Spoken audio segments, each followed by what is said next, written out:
फिर कोई दूसरी गाड़ी निकल कर गई, फिर लगा अपनी है। इतने में बैग तैयारी करा था तो पति ने कहा चुप बैठ, अभी अपनी नहीं आई है। फिर थोड़ी देर में कोई गाड़ी आई, फिर उठ के खड़ी हो गई, अपनी है। अब जो आ रही है ना वो ऐसा लग रहा है कि अपना ही है, अपनी ही गाड़ी जा रही है, अपनी ही गाड़ी आ रही है, अपनी गाड़ी आ रही है, अपनी गाड़ी। जब तक भगवान नहीं मिलता तब तक ऐसी आस लगी रहती है, अब बाबा मिलने वाला है, अब विश्वनाथ जी मिलने वाला है, अब उज्जैनी नरेश मिलने वाला है, अब महाकाल राजा मिलने वाला है, अब कुबरेश्वर बाबा मिलने वाला। उत्सुकता बढ़ रही, उत्सुकता, उमंगता बढ़ भीतर,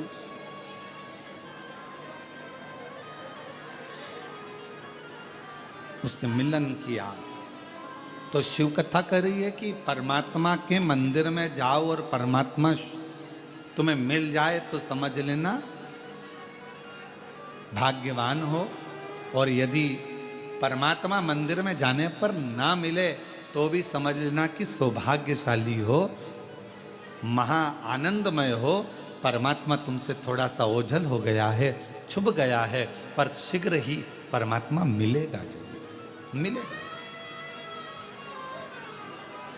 और मैंने तेरे ही भरोसे बाबा, तेरे ही भरोसे हवा बिच उड़ती जावागी, बाबा डोर हथो चढ़ी नाम कटी जावागी।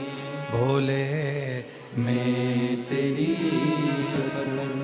बोले मैं तेरी हवा बिच उड़ती जावागी, बाबा डोर हथो छड़ी नाम कटी जावागी। हम शिव को पाएं कैसे?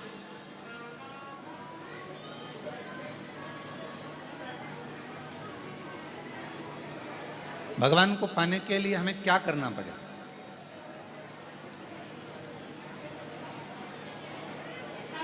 एक बहन ने एक प्रश्न लिखा,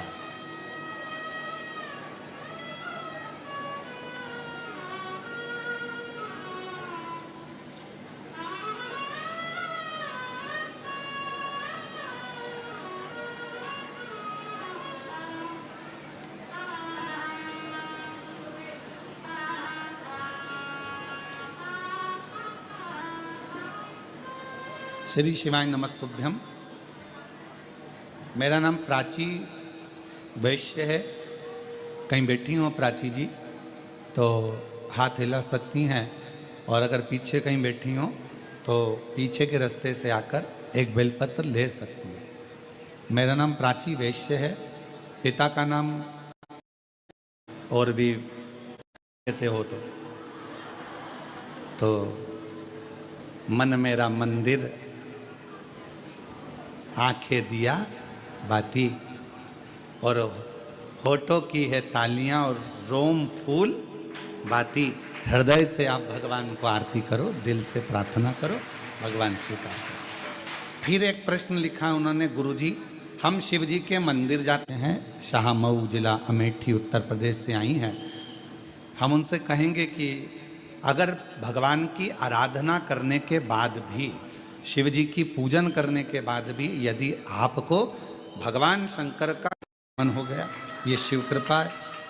ले बेटा, शंभु शंभु, रोते नहीं, खुश हो, बाबा ने बड़ी करुणा करी है तुम लोग, ये परिवार माता पिता के लिए। रोते नहीं, खुश हो, शिव कृपा है। तो बाबा बुलाता रहे और आप लोग ऐसे ही शिव कथा को श्रवण करते रहें और अपने जीवन को आनंदित बनाते रहें। एक लाइन इन्होंने लिखी, अच्छी है। सीहोर जाऊंगी सखी में, सीहोर जाऊंगी, सीहोर जाऊंगी सखी में, सीहोर जाऊंगी।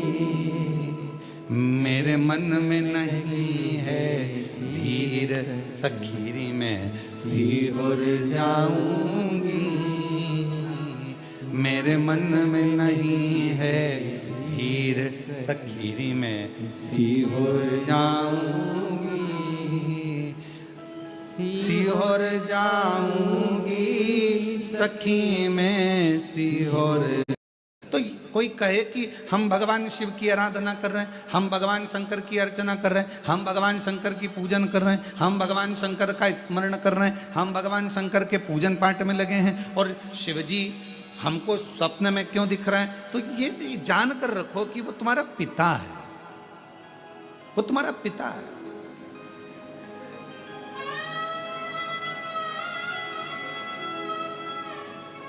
शिवलिंग दिख रहा है मतलब कोई अच्छा कार्य आपकी जिंदगी में होने वाला है।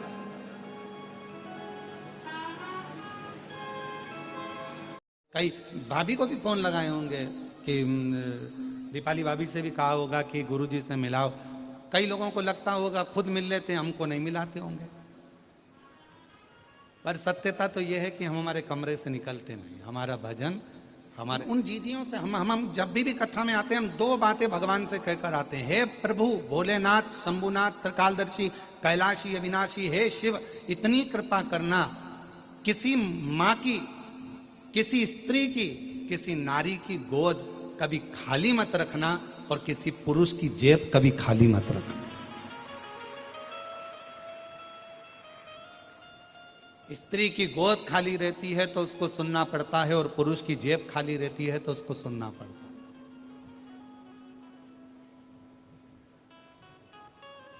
है। जिस व्यक्ति के पास में पैसा नहीं होता, धन नहीं होता, उसको बहुत सुनना पड़ता, बहुत ताने खाना पड़ता।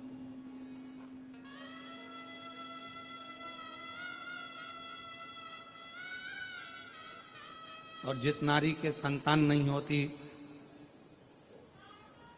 संतान का सुख नहीं होता, उसको भी एक पत्र है देखिए,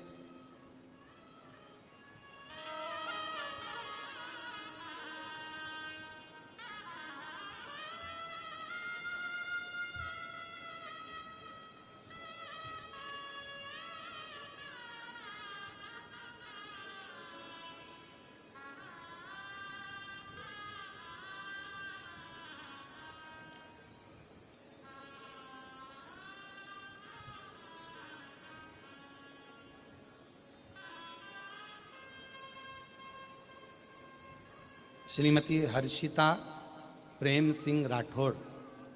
पता, मैं हर्षिता राठौड़ तेलंगाना से निजामाबाद से आई हूँ। कहीं बैठी हूँ तो हाथ हिला सकती हैं। बच्चा आया है साथ में, ले आओ, आ जाइए, बच्चे को भी ले आओ, ले आओ। निजामाबाद से आई हूँ। मेरी शादी को कई साल निकल गए थे पर संतान का सुख नहीं था। 7 साल हो गए, संतान का सुख नहीं आया। बाबा डॉक्टरों को दिखाया तो मालूम पड़ा कि मेरा यूट्यूब ब्लॉक है, मेरा ट्यूब ब्लॉक है और मेरा ट्यूब ब्लॉक होने के कारण बस संतान का सुख नहीं प्राप्त हो सका। हैदराबाद के बड़े बड़े हॉस्पिटल में जांचें कराई गई, बताया गया, पर संतान का सुख नहीं आया। गुरुदेव, फिर ऑपरेशन का बोला गया जिसमें पैसे लाखों रुपए लगना थे पर इतना अरेंजमेंट होना कठिन था। तब घर वालों को किसी ने बताया कि पशुपतिनाथ का व्रत करो, और पशुपतिनाथ का व्रत करते ही मुझे गर्भ ठहर गया और बाबा की कृपा से, शिव की कृपा से 8/8/2024 को 7 साल के बाद मेरे बाबा ने मुझे पुत्र रत्न की प्राप्ति कराई। मैं बाबा को यहाँ धन्यवाद देने के लिए आया हूं, शिव को मैं प्रणाम करने के लिए आया हूं।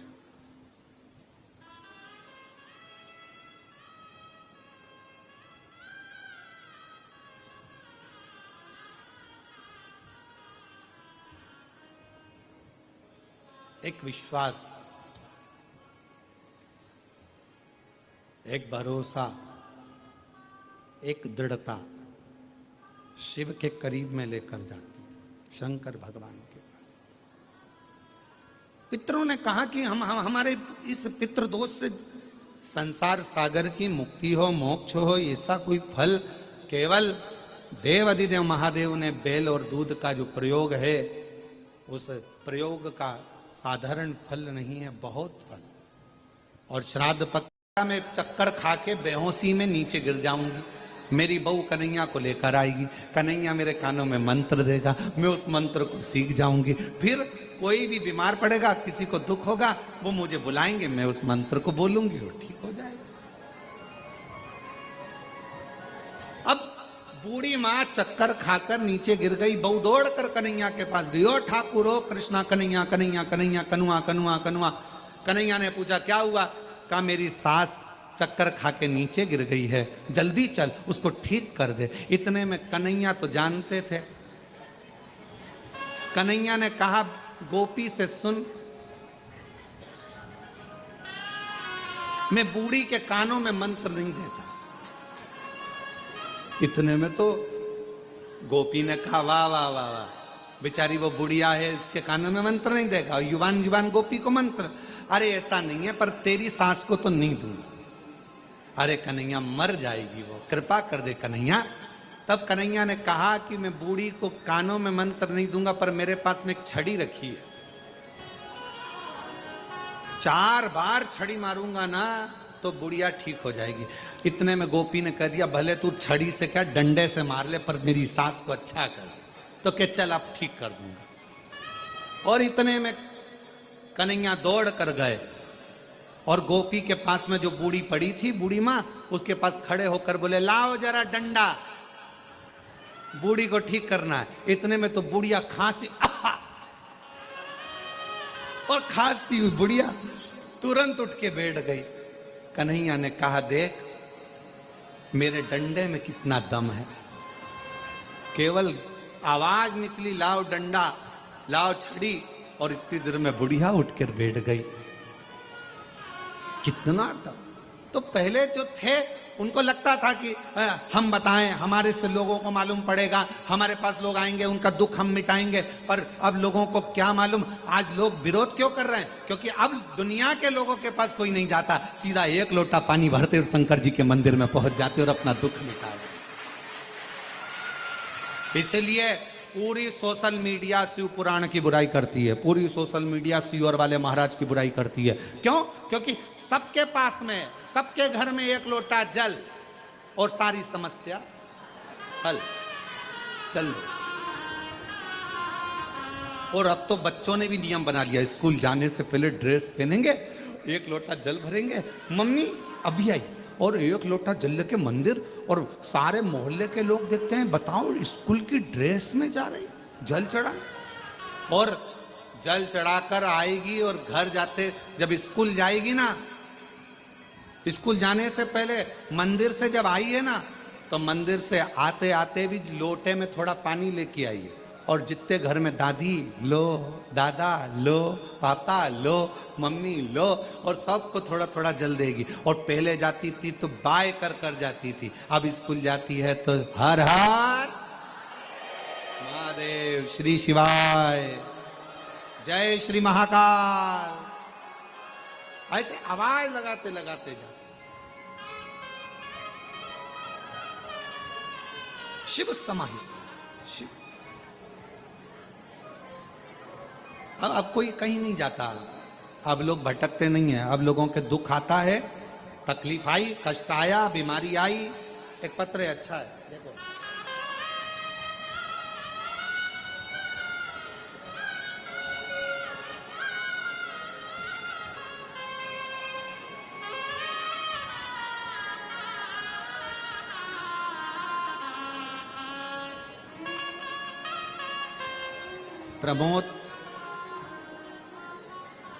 प्रमोद सारस्वत, महेंद्र नगर, अलीगढ़, उत्तर प्रदेश। कहीं बैठे हों तो हाथ हिला सकते हैं। आप ही हैं? आप तो यहीं से आ जाओ, इधर से आ जाओ, आ जाओ। प्रमोद सारस्वत, महेंद्र नगर, अलीगढ़, उत्तर प्रदेश के निवासी हैं। मेरे पेट में अचानक बहुत दर्द हुआ, डॉक्टर के पास गया तो उसने अपेंडिक्स बताया, ऑपरेशन का बोल दिया। हमने उनसे कहा हमें थोड़ा वक्त दो। हम घर आए और घर आकर भोले जी का जल पीना शुरू कर दिया। 15 दिन बाद मैंने फिर अल्ट्रासाउंड कराया तो डॉक्टर ने कह दिया अपेंडिक्स नहीं है और तुम्हें ऑपरेशन की जरूरत नहीं है। मैं बाबा को प्रणाम करना है। गुरुदेव, एक बात और कहना थी। मेरी बेटी अहमदाबाद में रहती है, उसे डॉक्टर ने कैंसर बता दिया। सब लोग बहुत टेंशन में हो गए कि मेरी बेटी को कैंसर बताया, और मैंने अपनी बेटी से कहा कि तू चिंता मत कर, शिवजी पे जल चढ़ा हुआ पीना चालू कर दे, बेलपत्री खाना, सब बाबा का नियम पूरा करना। सियोर वाला बाबा कथा कहता है, सुनना, बाबा अच्छा करेगा। आज मैं बाबा को धन्यवाद देने के लिए आया हूं गुरुदेव कि आज मेरी बेटी की रिपोर्ट भी पूरी नॉर्मल हो गई, उसका कैंसर नॉर्मल हो गया। मैं बाबा को प्रणाम करने के लिए। शिव शिव है, शंकर शंकर, ओघड़ी ओघड़ी।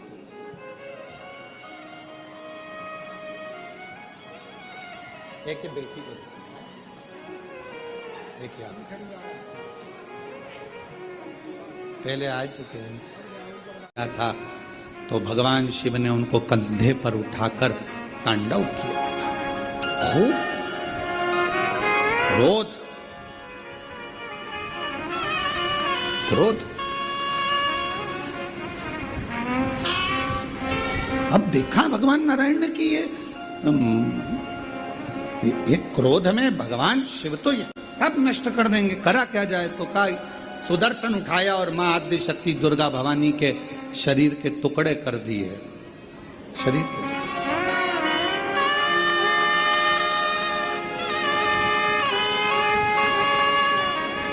और शरीर के टुकड़े करे।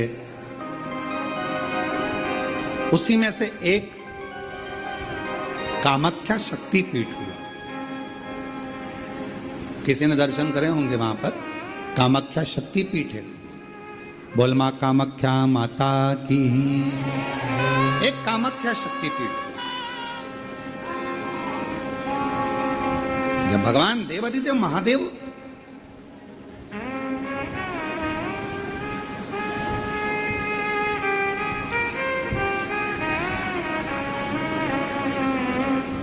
माता सती के जाने के बाद में उनका भाव में जो क्रोध था, मेरी धर्म पत्नी मां सती चली गई, सती के प्राण छूट गए, मां सती चली गई।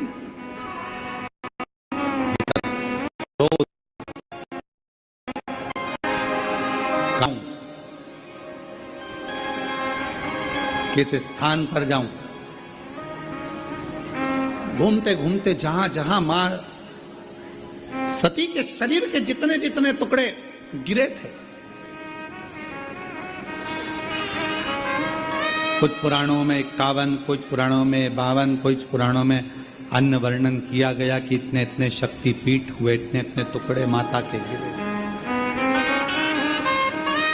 कहीं पहुनी, कहीं भुजा, कहीं नयन, कहीं श्रवण, कहीं अधर।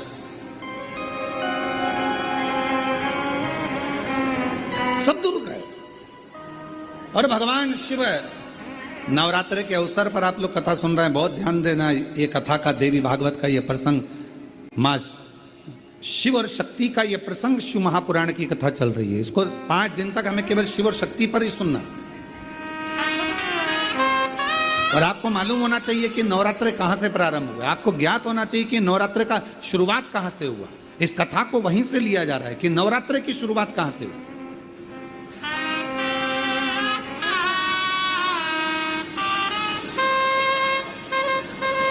भगवान शिव भ्रमण कर रहे हैं सारे शक्तिपीठ। सती सती सती सती पुकारते पुकारते, जहां जहां पर सुदर्शन द्वारा शरीर के टुकड़े टुकड़े जहां हुए हैं, जहां गिरे, सब जगह पुकारते पुकारते जा रहे हैं। सती सती सती सती सती सती।